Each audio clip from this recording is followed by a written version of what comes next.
할렐루야. 우리 옆 사람하고 인사 한번 합시다. 하나님께서 우리와 함께 하십니다. 하나님께서 우리와 함께 하십니다. 할렐루야. 오늘 이 밤에도 하나님께서 우리 가운데 함께 하시고 큰 은혜로 충만하게 채워주실 줄로 믿습니다.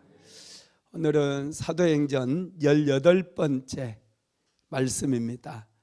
위기 뒤에 오는 축복, 이런 제목의 말씀인데요, 우리가 지난주에 살펴본 것처럼 초대교회에는 아나니아와 삽비라로 인해서 굉장한 위기를 만났었습니다. 그런데 하나님께서 은혜를 베풀어 주심으로 인해서 오히려 초대교회 공동체에 은혜가 넘쳐나는 그런 역사가 일어나게 되었어요. 아나니아와 삽비라의 사건은 초대교회에 정말 큰 위기를 초래했거든요. 성장하고 있던 초대교회에 마귀가 거짓의 씨앗을 뿌려놓음으로 인해서 공동체 전체가 분열하고 갈등할 수밖에 없는 그런 상황이었어요. 그런데 성령께서 베드로의 입술을 통해서 거짓을 심판하셨습니다. 아나니아와 삽비라는 성령의 심판을 받아서 죽게 되었어요.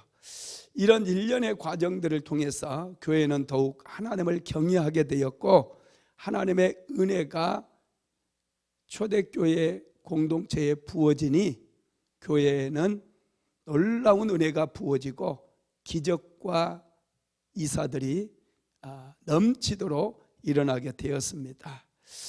마귀는 여러분 지금도 호시탐탐 믿음의 백성들을 노리고 있습니다.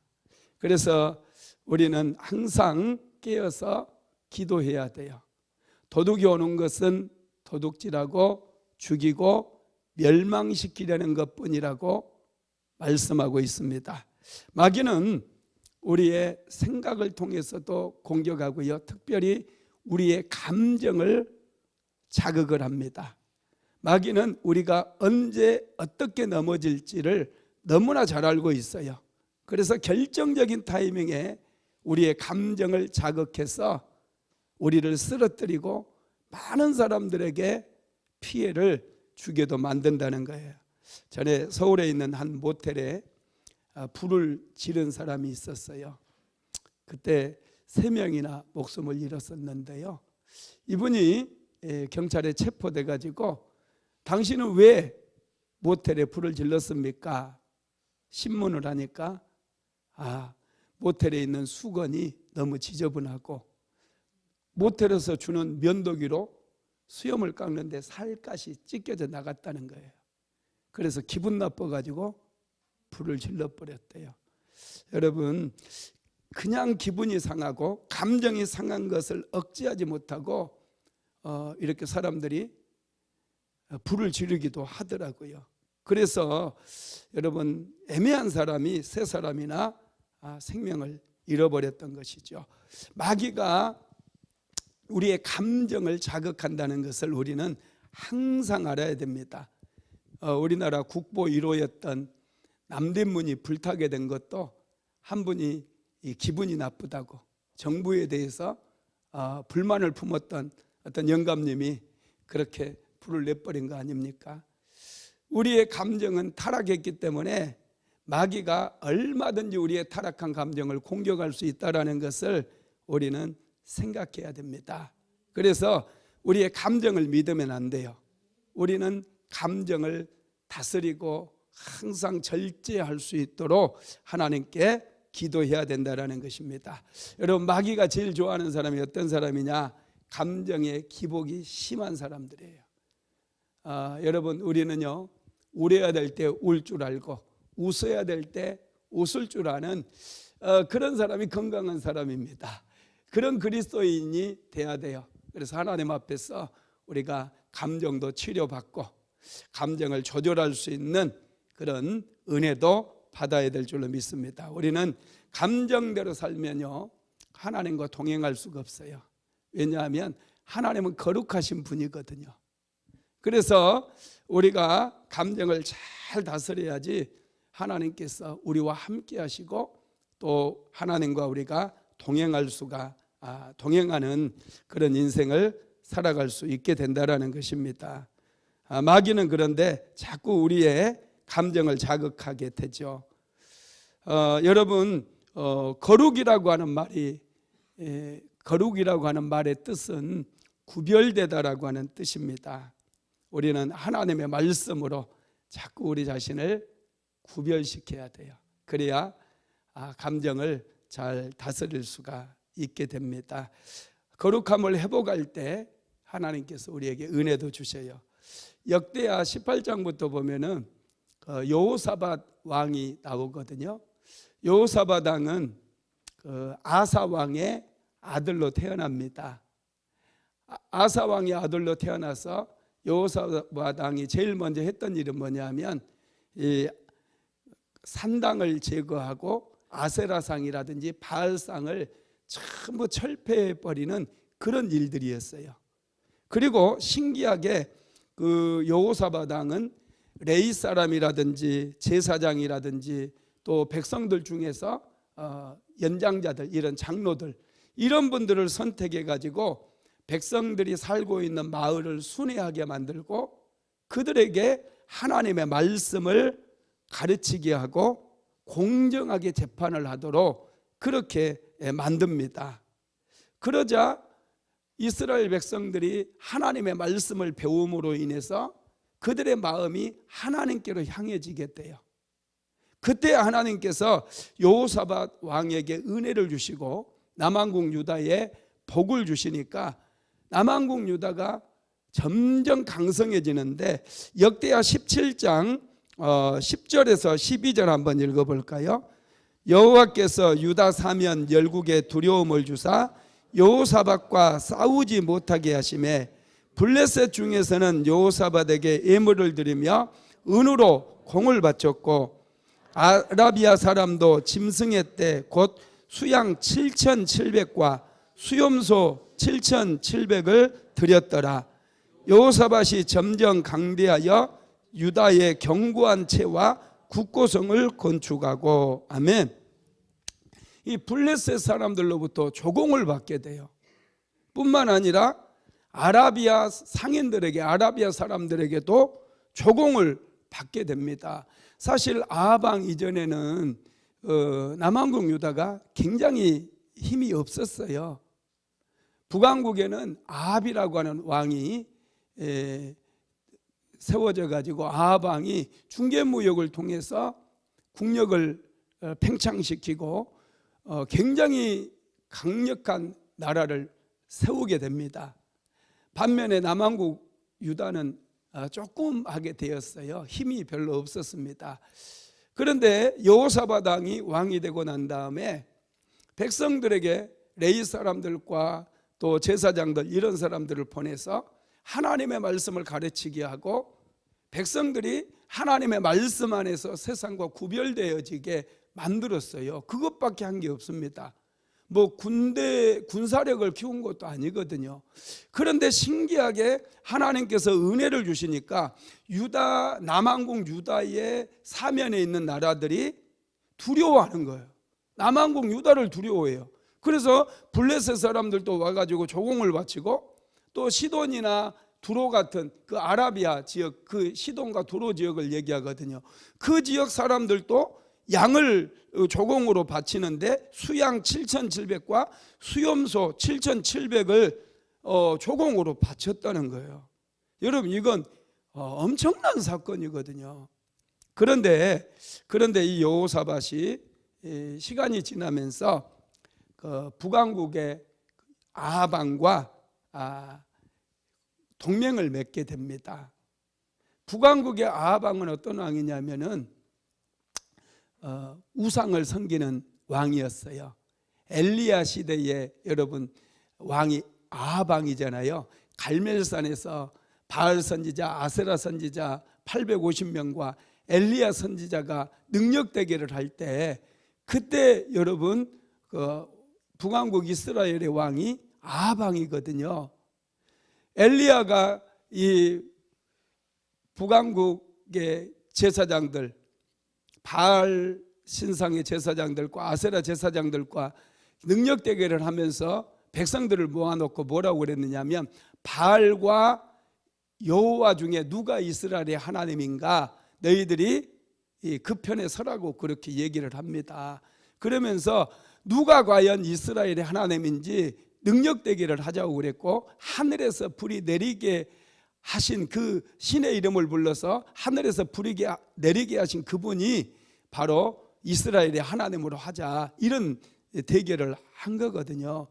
당시 북왕국 이스라엘에는 이세벨이라고 하는 시돈의 여인이 왕비로 들어와 가지고 이 바알과 아세라, 이 잡다한 그런 신전들을 세워놓고 여호와의 제사장들은 막 핍박하고 죽이고, 그래서 여호와의 제사장들은 별로 없었어요. 바알과 아세라의 제사장들만 득실거리는 그런 나라거든요. 그런데 여호사밧 왕은 여호와 하나님을 섬기는 사람이고, 아방은 이 바알 신이라든지 아세라, 그런 이 잡다한 신을 섬기는 그런 왕인데, 여호사밧 왕이 아방과 동맹을 맺었다는 거예요. 그래가지고 어떻게 하느냐 하면요, 이 아방이 길르아 라못, 그때 당시 아람이라고 하는 나라가 굉장히 강대국이어가지고 북왕국의 그 땅이었던 길르아 라못을 그들이 점령을 해버렸거든요. 그러니까 우리가 올라가서 길르아 라못에 올라가서 아람과 싸우자고 그렇게 요청을 해요.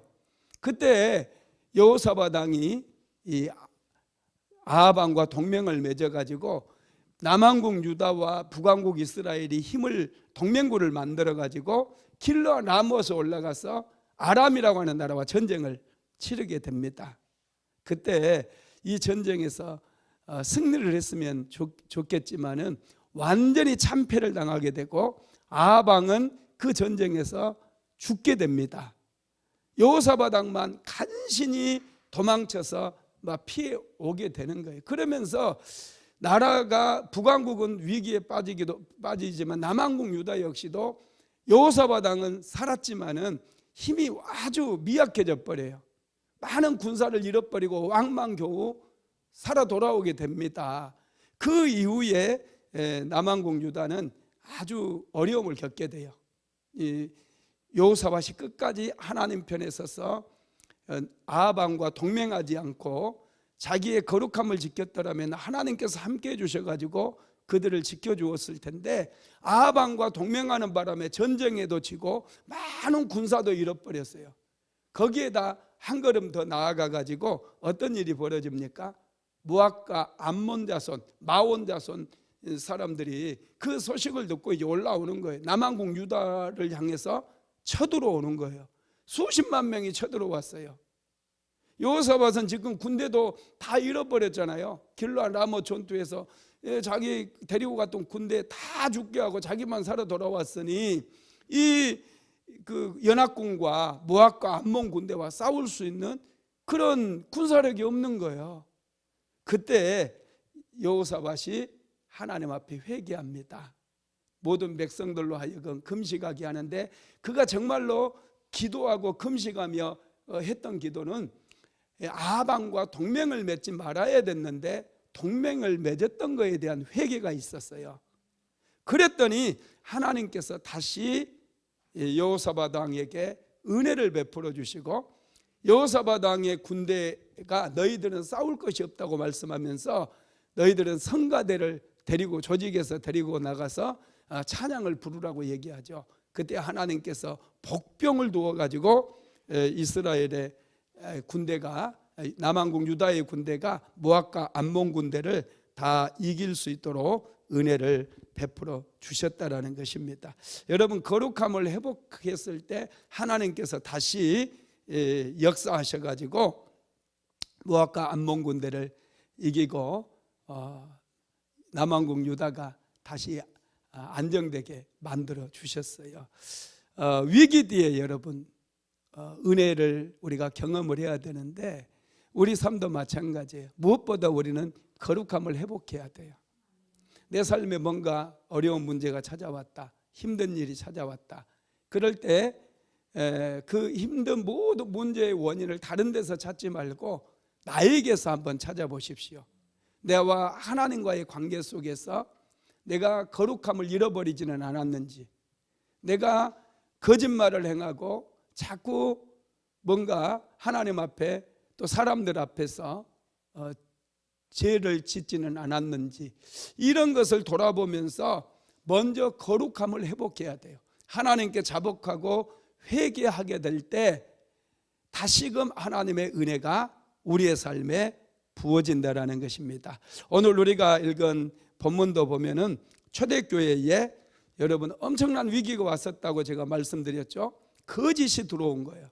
아나니아와 삽비라가 자기의 밭을 판 값을 전부 어려운 성도들을 위해서 교회에 헌금하겠다고 그래가지고 밭을 팔고 보니 돈이 아까운 거예요. 그래서 밭값에서 얼마를 숨기고 나머지만 헌금을 한 거예요. 그런데 이것 배후에는 사탄이 있었어요. 마귀가 있었다는 거예요.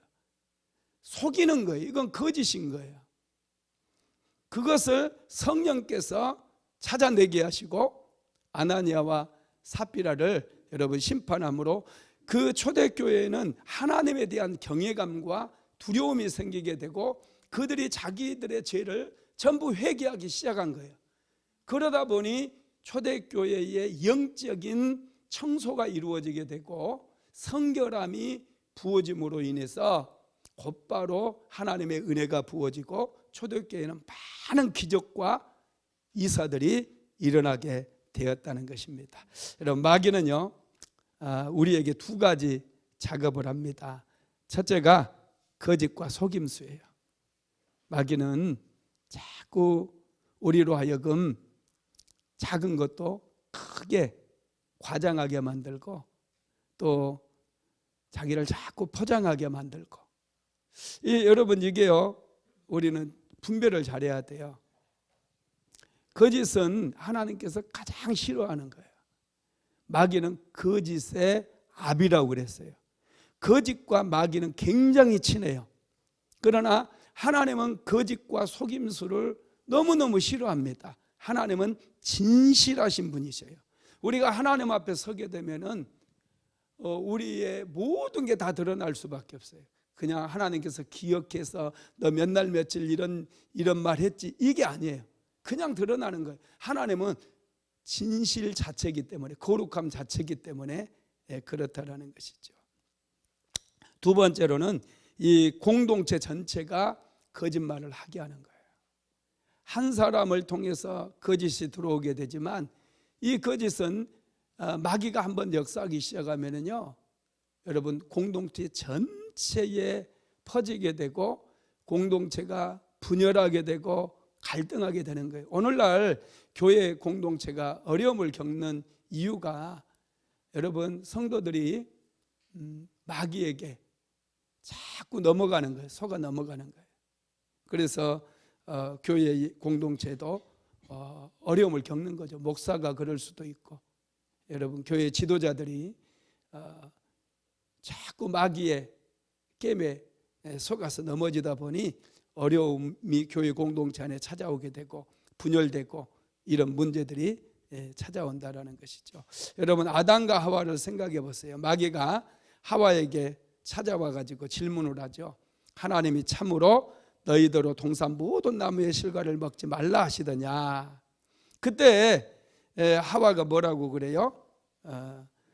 하나님께서 동산 모든 나무의 실과는 먹을 수도 다 먹을 수 있지만 동산 중앙에 있는 선악을 알게 하는 나무의 실과는 먹지도 말고 만지지도 말라고 했다고 그렇게 대답을 합니다. 하나님께서 먹지 말라고 그랬지 만지지 말라고 하지는 않았거든요. 한 가지를 추가를 한 거예요, 하와가. 그러니까 곧바로 마귀가 얘기하죠. 동산 중앙에 있는 나무의 실과를 먹어도 죽지 아니할 거다 그래요. 하와가 이것을 먹는 날에는 너희가 죽을 하노라 이렇게 대답을 했는데 마귀가 먹어도 죽지 않는다고 얘기해요. 하나님처럼 될 것이다 이렇게 얘기하죠. 먹는 날에는 하나님처럼 될 것이다. 여러분, 하와가 대답하는 것을 보면은 하나님께서는 반드시 죽는다고 그랬는데 하와는 죽을까 하노라 이렇게 얘기를 했다고 얘기하거든요. 말을 조금씩 바꿔요. 그러니까 마귀가 하와에게 일격을 날리는 거예요. 이것을 먹는 날에는 너희들이 눈이 밝아져 가지고 하나님처럼 될 것이다. 그 유혹에 넘어가 가지고 하와는 선악과를 먹고 그 남편에게도 주었던 것이죠.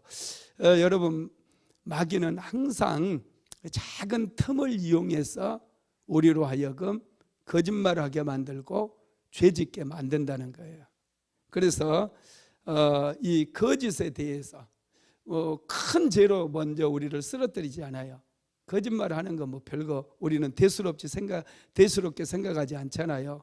세상에 거짓말 한 번 안 한 사람이 어디 있냐고 오히려 얘기하잖아요. 그런데 그런 작은 것들을 통해서 마귀가 역사를 하게 된다는 거예요.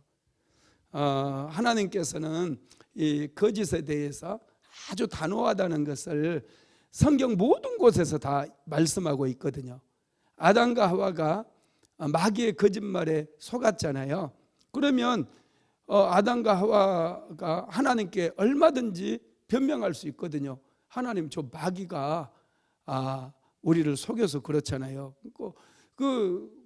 먼저 아담도 그렇게 얘기를 했거든요. 그런데 여러분, 하나님께서는요, 우리가 속아도 속은 것 자체가 죄인 거예요. 하나님의 말씀을 어긴 것이 되기 때문에 하나님께서는 먹지 말라고 그랬거든요. 아담에게 직접 말씀하셨어요. 그러면 마귀가 거짓으로 속이고 괜찮다고 그래도 이 선악과를 먹으면 내 눈이 하나님처럼 밝아져서 하나님처럼 너희들이 될 것이다 막 이렇게 얘기했다 할지라도 안 돼. 하나님께서 먹지 말라고 하셨어. 단호하게 물리쳐야 되잖아요. 마귀가 중간에서 자꾸 유혹하고 그래서 마귀에게 속아서 넘어갔지만 이게 내가 지은 죄라는 거예요. 그래서 마귀에게 내 죄를 떠넘길 수가 없어요. 물론 마귀도 심판을 받죠. 그런데 내 죄에 대해서는 내가 책임을 져야 된다는 거예요. 그렇기 때문에 여러분, 우리가 하나님의 성품에 대해서 좀 알아야 돼요. 하나님은요, 진실하신 분이고 거룩하신 분입니다.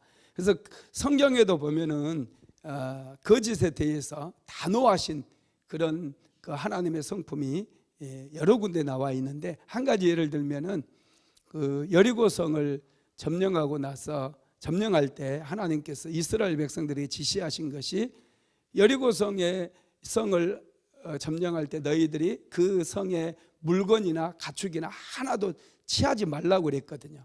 다 진멸하라고 그랬고 물건들은 다 하나님께 돌리라고 그랬어요. 그런데 아간이 어떻게 합니까? 숨겨버리잖아요. 금을 보았을 때 금 1달란트, 은 1달란트, 그 외투 1벌 자기 장막에 보고 몰래 숨겨버리는 거예요. 만약에 여러분 하나님께서 그 말씀을 하지 않았다라고 한다면 이스라엘 백성들이 어땠을까요? 이스라엘 백성들은 40년을 광야에서 떠돌았기 때문에 만약에 여리고성이 함락되었을 때 그것들을 마음껏 취하라고 그랬으면 이스라엘 백성들 완전 눈이 돌아갔을 거예요. 그래서 그냥 집집마다 다니면서 그 조금이라도 쓸만한 거 전부 그냥 자기 거 하려고 서로 막 네 거니 내 거니 막 싸우고 난리 날 거예요. 여러분, 심지어 예수님께서 십자가에 못 박히실 때 그 예수님의 몸에 그 천을 둘렀던 그거 있잖아요. 속옷으로 입었던 그것을 병사들이 서로 가지려고 다투잖아요. 그들이 그래서 그 제비 뽑아가지고 갔잖아요. 사람들의 마음에는요, 이 탐욕이라는 게 있어요. 그래서 만약에 여리고성을 마음껏 노략질하라고 그랬다고 한다면 아마 틀림없이 이스라엘 백성들 사이에 그날 싸움이 일어나가지고 그들은 40년 동안 광야를 떠도온 사람들이에요. 그래서 그 여리고성에 있는 진귀한 것들을 보면은 모든 게 다 좋아 보이거든요. 그거 서로 많이 차지하기 위해서 물고 뜯고 싸우고, 그래서 아마 그들 아주 가관이었을 겁니다. 막 피가 터지고 난리가 났을 거예요. 힘센 사람이 많이 가져가겠죠. 하나님께서 여리고성을 점령할 때 그렇게 물건에는 손대지 말라고 하는 것은 이스라엘 백성들에게 거룩과 성결함을 주시기 위해서거든요. 그들을 지켜주기 위함이었어요. 그들과 함께 해주기 위해서. 여러분, 그런데 아간이라고 하는 사람이 그 혼자서 도적질을 물론 했겠죠. 혼자서 그렇게 몰래 숨겼을 것인데, 다음 아이성 전투에서 어떻게 됩니까? 아이성은 아주 작은 성이었잖아요. 그런데 그 작은 성 사람들과 싸웠는데 대패를 당하거든요. 하나님께서 함께 하시지 않으니까 그들이 올라가도 그냥 실패하고 전쟁에서 져버리더라는 거예요. 여러분, 하나님께서는 그들과 함께하고 싶으셨기 때문에 그들의 거룩함과 성결함을 지켜주시기를 원하셨어요. 동일합니다. 오늘날 저와 여러분하고도 하나님께서는 늘 함께하고 싶어해요. 우리와 늘 동행하고 싶어합니다. 그래서 성경에 하나님이 어떤 분인가에 대해서 우리에게 자세하게 기록을 해놓았고, 우리에게 거룩함을 그리고 성결함을 추구하라고 말씀을 하는 거예요. 초대교회에도 작은 그런 거짓이 들어왔는데 엄청난 위기를 만나버리죠. 사람이 2명이나 죽어버리잖아요. 이거 심각한 거거든요. 만약에 그게 여러분 성공했다고 한다면, 거짓이 통해버렸다고 한다면 하나님께서 초대교회와 함께 할 수 없어요. 교회는 그냥 무너져 버리는 거, 속수무책으로 무너져 버리고 오늘날 교회가 내려올 수가 없는 거예요.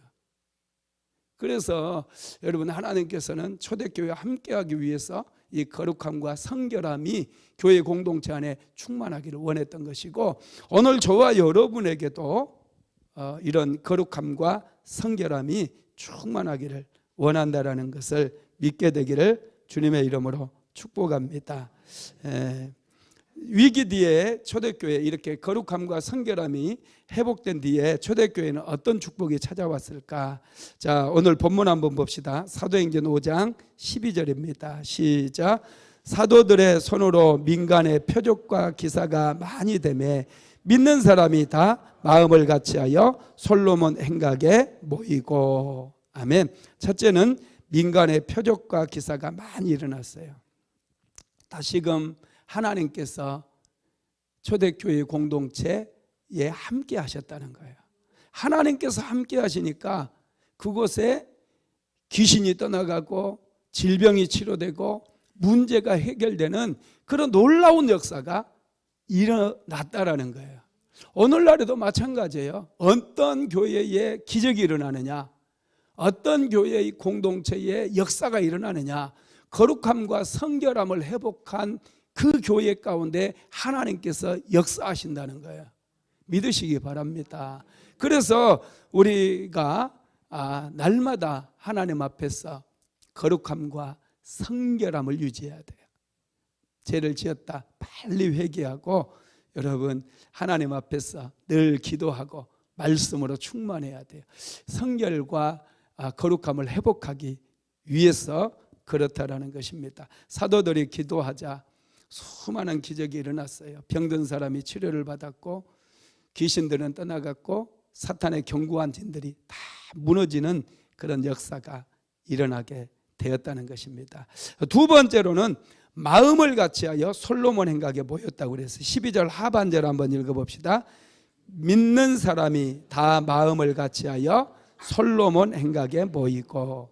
아멘. 솔로몬 행각에 왜 모였을까 궁금하죠.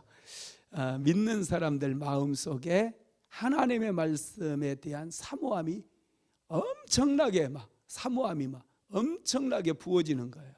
그래서 말씀을 듣기 위해서 솔로몬 행각으로 모여든 거예요. 왜냐하면 사도들이 그 솔로몬 행각에서 예수 그리스도의 부활을 가르치고 예수님에 대한 말씀을 가르쳤거든요. 이 거룩함과 성결함이 회복되어지니까 사람들의 마음속에 하나님을 향한 갈망이 불같이 일어났어요.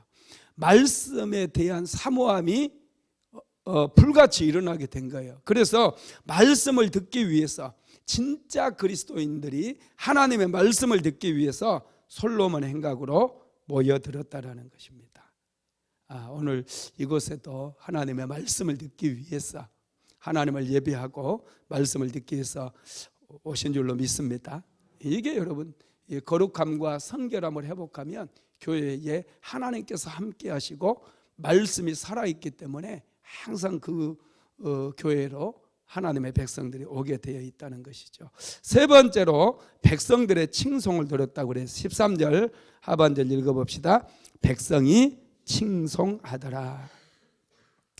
왜 백성들이 초대교회를 칭송했을까요?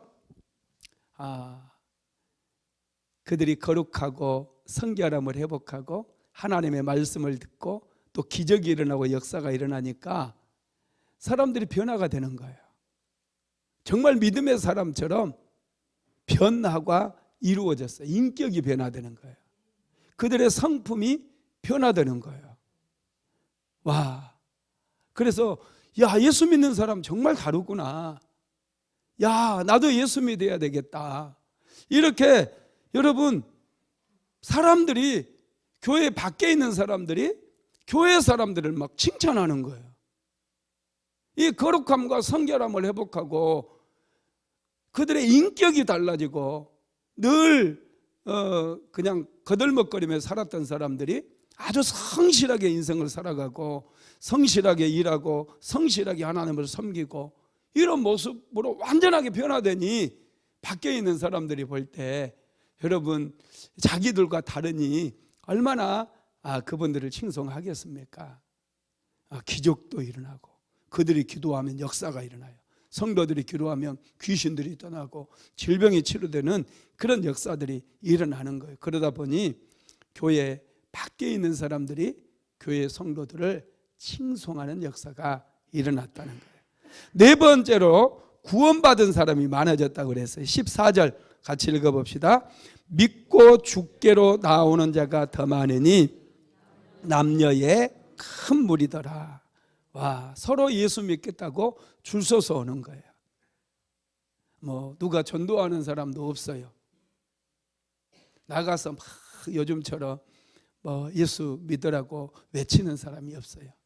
그런데 교회 공동체 안에 성령의 역사가 일어나고 성도들이 인격이 변화되고 성숙하다 보니 그들이 기도하면 역사가 일어나고 막 문제들이 해결되고 이런 역사가 일어나니 그 모습을 보고 사람들이 줄지어서 나도 예수 믿겠다고 그렇게 교회로 사람들이 밀려들었다라는 거예요. 이게 참 놀랍죠. 이게 사도행전의 역사입니다. 성령께서 역사하시니까 이런 놀라운 역사가 일어납니다. 우리 교회에도 이런 성령의 역사가 일어나야 되고요. 저와 여러분의 가정에도 이런 성령의 역사들이 일어나야 돼요. 거룩함을 회복하고 성결함을 회복하십시오. 그러면 우리의 기도가 강력한 능력으로 나타나기 시작해요. 귀신들이 막 떠나가고요. 그동안 사단의 견고한 진들이 쌓여져 있다 할지라도 그 진들이 다 무너지는 역사들이 일어나게 된다라는 거예요. 믿으시기 바랍니다. 말씀을 마무리하겠습니다. 교회가 거룩함을 회복하면 하나님의 은혜가 부어집니다. 하나님의 은혜가 임할 때 기적과 표적이 나타나게 되고 교회는 놀랍게 부흥하는 역사들이 일어나게 됐어요. 예수 믿지 않았던 사람들이 이제 교회로 밀려들게 되고요. 막 병든 사람들도 데려오고, 그래서 사도 바울의 그림자라도 베드로의 바울이 아니라 베드로의 그림자라도 좀 한번 스치기를 원해 가지고 아픈 사람들을 막 메고 오는 그런 역사가 일어나요. 15절에서 16절 한번 읽어봅시다. 심지어 병든 사람을 메고 거리에 나가 침대와 요 위에 누이고 베드로가 지날 때에 혹 그의 그림자라도 누구에게 덮일까 바라고 예루살렘 부근에 수많은 사람들도 모여 병든 사람과 더러운 귀신에게 괴로움 받는 사람을 데리고 와서 다 나음을 얻으니라. 와, 정말 놀랍죠. 어떻게 이런 역사가 일어날까요? 예수님께서 행하시는 기적이라면 그래도 좀 이해가 가는데, 예수님께서 행하신 기적이 아니고 지금 교회가 성결함과 거룩함을 회복하고 난 이후에 성도들을 통해서 이런 역사들이 나타나는 거예요. 물론 사도 베드로가 중심에 있긴 하지만 병든 사람들을 메고 거리에 나가는 거예요. 침대와 요유에 누이고 베드로가 지나갈 때 혹시 그의 그림자라도 누구에게 덮일까 바라고 수많은 사람들이 모여서 예루살렘 부근에, 예루살렘을 넘어버려요.